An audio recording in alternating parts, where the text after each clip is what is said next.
Hello, Radhe Radhe सभी को। अपन राजस्थान का जीके स्टार्ट कर चुके हैं, जिसमें अपन ने ज्योग्राफी में नदियों के बारे में कुछ अध्ययन कर चुके हैं। अब अपन राजस्थान की सिंचाई और साधन योजनाओं के बारे में अध्ययन करेंगे। राजस्थान में सर्वाधिक सिंचाई साधन कुएं और नलकूप। क्योंकि अपन याद रख सकते हैं, पहले तो सबसे ज़्यादा कुएं खुदाए जाते थे और उसके बाद में नलकूप आजकल जो बोरिंग होती है उसको नलकूप कहते हैं। तो राजस्थान में सर्वाधिक सिंचाई किस साधनों से होती है? कुएं से और नलकूप से। अपन याद रख सकते हैं कि भाई सबसे पहले जो सिंचाई होती थी कुओं से होती थी ये, और नलकूप से होती थी। राजस्थान में सर्वाधिक सिंचाई वाला जिला गंगानगर है। तो अपन याद रख सकते हैं, सर्वाधिक सिंचाई कौन करेगी? गंगानगर। तो अपन याद रख सकते हैं कि सर्वाधिक सिंचाई कौन कर सकती है? गंगा, क्योंकि सर्वाधिक पानी किस में है? गंगा नदी में। तो अपन याद रख सकते हैं कि राजस्थान में सर्वाधिक सिंचाई करने वाला जिला कौन सा है? गंगानगर। अपन याद रख सकते हैं कि भाई सर्वाधिक सिंचाई करने वाला जिला गंगानगर है। न्यूनतम सिंचाई करने वाला जिला राजसमंद। अब राजा का संबंध है, अपन ऐसे याद रख सकते हैं कि भाई राजा का संबंध है, जिसके कारण क्या है? राजा पानी का अतिशय कर दिया और पानी का फिजूल खर्ची कर दिया, जिसके कारण क्या है? राजसमंद में पानी कम हो गया। तो अपन याद रख सकते हैं भाई सबसे ज़्यादा पानी कहाँ होगा? गंगानगर, क्योंकि वहाँ गंगा है इसलिए गंगानगर। गंगा है इसलिए गंगानगर हो गया। और याद रखने के लिए अपन ऐसे रख सकते हैं कि भाई राजा है, राजा का संबंध है, तो राजा क्या करता है? सिंचाई के लिए कभी खेतों में डलवा देगा, कभी सैनिकों को, कभी तो उसके लिए क्या है? ये जो पानी है वो कम हो जाएगा। न्यूनतम तो राजा से संबंध हो गया। अब सिंचाई साधन है कुएं द्वारा सिंचाई करना। इसमें तीन क्षेत्र हैं। पूर्वी राजस्थान, अब जो पूर्वी राजस्थान है, जैसलमेर, बाड़मेर, ये है, उस साइड में कुएं खोदे जाते थे पहले। पूर्वी राजस्थान में सबसे ज़्यादा कुएं किस साइड में है? राजस्थान में पूर्वी राजस्थान में। सर्वाधिक जयपुर में है और न्यूनतम है गंगानगर में। अब देखो, सिंचाई तो सर्वाधिक कहाँ की जाती है? गंगानगर में। और सर्वाधिक कुएं कहाँ खोदे जाते हैं? जयपुर में। और न्यूनतम कुएं कहाँ खोदे जाते हैं? गंगानगर में। अब देखो, गंगानगर है, अपन याद रख सकते हैं कि गंगानगर में गंगा है तो कुएं खोदने की जरूरत ही नहीं पड़ेगी भाई, पानी तो वैसे ही रहेगा। तो इसलिए अपन याद रख सकते हैं कि न्यूनतम कुएं गंगानगर में है और सर्वाधिक कुएं कहाँ है? जयपुर में। सर्वाधिक कुएं कहाँ है? जयपुर में। कुएं एवं नलकूपों द्वारा सर्वाधिक सिंचाई जयपुर के पूर्वी भाग में की जाती है। अब अपन याद रख सकते हैं कुएं और नलकूप। कुएं सबसे ज़्यादा कहाँ खोदे जाते हैं? जयपुर में। नलकूप भी कहाँ खोदे जाते हैं? जयपुर में। तो जयपुर के पूर्वी भाग में सबसे ज़्यादा सिंचाई की जाती है। नलकूपों से सर्वाधिक सिंचाई भरतपुर में की जाती है। अब देखो, नल से पानी आया भर लो, नल कूपों से सर्वाधिक सिंचाई भरतपुर। तो अपन याद रखते हैं कि सुबह सुबह जैसे पानी आता है सिटी में, तो अपन याद रखते हैं पानी को क्या करते हैं? भरते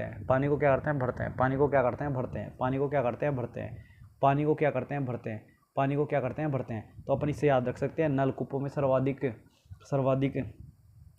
से सर्वाधिक सिंचाई भरतपुर। पानी को भर लो, नलकूपों से भर लो। तो अपन इसको ऐसे याद रख सकते हैं कि नलकूप है, नलकूपों से भर लो यानी भरतपुर। नलकूपों से भर लो भरतपुर, नलकूपों से भर लो। नहरों द्वारा सिंचाई क्षेत्र है उत्तरी क्षेत्र में देखो, अब वो पूर्वी क्षेत्र था जो कुओं वाला, और नहरों द्वारा था उत्तरी क्षेत्र। उत्तरी राजस्थान है, सर्वाधिक है, जैसे गंगानगर, गंगा तो नहर ही है। गंगा क्या है? एक नदी है, तो उससे तो नहर ही निकलेगी। तो अपन याद रख सकते हैं कि गंगानगर में सर्वाधिक नहरों से सिंचाई की जाती है। तथा न्यूनतम कहाँ की जाएगी? अभी बताया था ऊपर भाई, जब जयपुर में कुआं खोद लिया तो यहाँ तो ज़रूरत ही नहीं पड़ेगी कुएं की। अब नहर की क्या ज़रूरत है? जब कुआं ही खोद लिया तो ज़रूरत ही नहीं पड़ेगी। तो अपन याद रख सकते हैं, शुरुआत हुई थी 1927 में गंगा सिंह के टाइम में हुआ था, जिसने गंगा नहर का निर्माण करवाया था। तो अपन याद रख सकते हैं कि नहरों द्वारा सिंचाई कहाँ की जाती है? नहरों द्वारा सिंचाई है उत्तरी राजस्थान में भी कहाँ है? गंगानगर है, क्योंकि गंगानगर में गंगा माता है, तो इस वजह से क्या है, वहाँ ज़रूरत नहीं पड़ती कुएं वगैरह की। तो नहरों से सिंचाई गंगानगर में की जाती है, क्योंकि गंगानगर है। और जयपुर में कुआं खोद दिया, इसलिए जयपुर में ज़रूरत नहीं पड़ेगी नहरों से सिंचाई की। 1927 में बता दिया। तालाबों द्वारा सिंचाई के लिए अपन याद रख सकते हैं, तालाबों द्वारा सिंचाई बता दिया। इस क्षेत्र में दक्षिण पूर्वी राजस्थान, तालाब कहाँ है? देखो अब अपन दक्षिण पूर्वी राजस्थान के बारे में याद रख सकते हैं अपन। ये जो झालावाड़ क्षेत्र, आर्द्र जो क्षेत्र है ना, वहाँ बारिश ज़्यादा होती है, जिसके कारण क्या है, जो तालाब वगैरह होते हैं वो भर जाते हैं, इसलिए दक्षिण पूर्वी राजस्थान में तालाब द्वारा होती है। तो अपन याद रख सकते हैं, पूर्वी में तो कुआं खोद दो, पूरा पूर्वी जो राजस्थान है वो कुआं खोद देगा, उत्तरी राजस्थान है उसमें नहरों द्वारा, और दक्षिण पूर्वी राजस्थान है तालाबों द्वारा, जहाँ भीलवाड़ा और न्यूनतम है गंगानगर। अब देखो तालाबों की ज़रूरत गंगानगर को तो पड़ेगी नहीं, क्योंकि ऊपर याद रखा है अपने, वहाँ क्या है, सिंचाई नहरों द्वारा सिंचाई करते हैं, गंगानगर में तो पड़ेगी नहीं। तो न्यूनतम गंगानगर में, अधिकतम भीलवाड़ा में, अधिकतम कहाँ है, भीलवाड़ा में, अधिकतम कहाँ है, भीलवाड़ा में। अब इसके बाद में अपन नहरों के आगे वाले टॉपिक की और चर्चा करते हैं।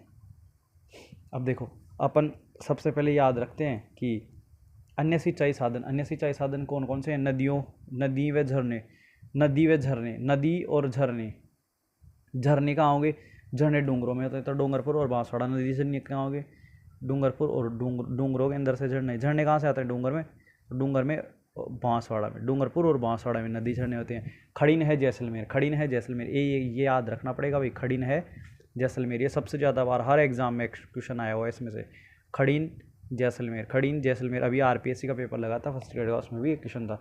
अब देखो सिंचाई परियोजना बता दी। सिंचाई परियोजना 3 प्रकार की होती हैं, लघु सिंचाई परियोजना, मध्यम परियोजना, वृहद सिंचाई परियोजना। अब लघु सिंचाई परियोजना है 2000 हेक्टेयर से कम क्षेत्र में, 2000 हेक्टेयर से कम क्षेत्र में जो परियोजना होगी लघु सिंचाई परियोजना होगी, और 2000 से 10,000 तक हेक्टेयर है मध्यम सिंचाई परियोजना, और वृहद सिंचाई परियोजना 10,000 हेक्टेयर से अधिक क्षेत्र के लिए होती है। अब अपन याद रख सकते हैं भाई, 2000 से नीचे है लघु सिंचाई परियोजना, 2000 से 10,000 के बीच में है मध्यम, और 10,000 से ऊपर है वृहद सिंचाई योजना। वृहद सिंचाई योजना बहुत उद्देश्यों के लिए प्रयुक्त योजना जैसी है, जैसे पेयजल, विद्युत और उत्पादन सिंचाई आदि के लिए की जाती है। अपन ये याद रख सकते हैं भाई, जो बहुउद्देशीय परियोजना होती है वो पेयजल के लिए होती है, विद्युत उत्पादन के लिए भी होती है, और सिंचाई के लिए भी होती है। तीन कामों के लिए होती है। बहुउद्देशीय परियोजनाएं 3 कामों के लिए होती है, पेयजल पानी पीने के लिए भी है, विद्युत निर्माण के लिए भी, और सिंचाई खेतों को सिंचाई करने के लिए। पंडित जवाहरलाल नेहरू ने बहुउद्देशीय परियोजनाओं को आधुनिक भारत का नवीन मंदिर की संज्ञा दी है।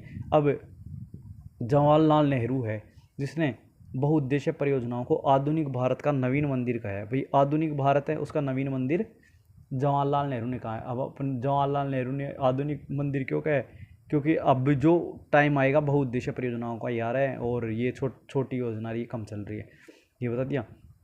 उसके बाद अपन याद रखते हैं कि भाखड़ा नांगल परियोजना, सबसे पहले स्टार्ट करते हैं अपन भाखड़ा नांगल परियोजना। यह नदी सतलज नदी पर है। भाखड़ा किस पे है, सतलज पर। भाखड़ा किस पे है, सतलज पर। भांगड़ा किस पे करना है, सतलज पे। सतलज नदी पे भांगड़ा करना है भाई जाके। अब एक व्यक्ति है जो अपन याद रख सकते हैं कि सतलज नदी पर क्या करता है, भांगड़ा करता है। सतलज नदी पर क्या करता है, भांगड़ा करता है जाके। अब एक व्यक्ति क्या करता है, सतलज नदी पर भांगड़ा करता है। अपन ऐसे याद रख सकते हैं भाई, ये कोई नदी बह रही है, और इस पर एक व्यक्ति है जो क्या करता है, भांगड़ा। ये क्या करता है भाई, भांगड़ा।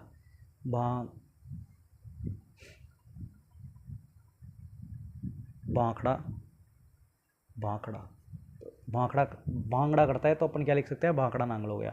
एक व्यक्ति है जो सतलज नदी पर, कौन सी नदी पर, सतलज नदी पर क्या करता है, भांगड़ा करता है। तो भाखड़ा नांगल जो सतलज नदी पर है, पंजाब, हरियाणा और राजस्थान। अब पंजों से करता है, हरी और राजस्थान। पंजे हरे हो जाते हैं उसके, पंजे हरे हो जाते हैं सतलज नदी पर राजस्थान में पंजे हरे हो जाते हैं उसके। अब देखो, यदि वीडियो अच्छा लगा हो तो लाइक, सब्सक्राइब एंड कमेंट करें।